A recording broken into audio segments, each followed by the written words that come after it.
Might he attack Mhm. Poland? Yes, he might.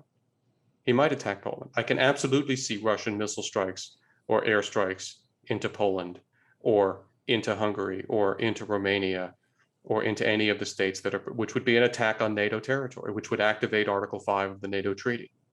Which would mean what would have to happen? Well, it would mean that we and all of the other NATO member states would need to vote to activate Article 5, which I would hope that we would do.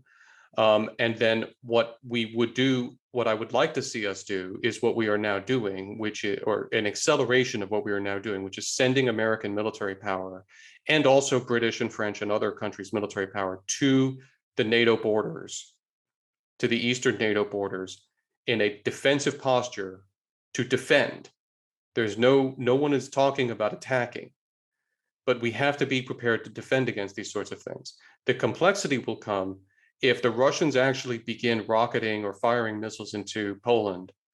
The defense against that is counter battery fire, and at a certain point, you do start to have to shoot back at Russian missile the line launchers. between defense and offense is quite blurry. Well, it's not in a legal sense. This is, legally that would not be an offensive action. The Russians would have engaged in an active war against Poland, and Poland would then have a right under international law to defend itself, and NATO would have a right under Article 5 and collective security agreements to come to Poland's defense in that regard.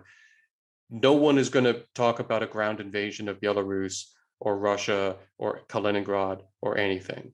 I am confident that NATO will act, if it acts militarily at all, in an entirely defensive fashion and simply for the purpose of eliminating known imminent threats of attack to member states. But no one is going to talk about an invasion, and we're not going to do that.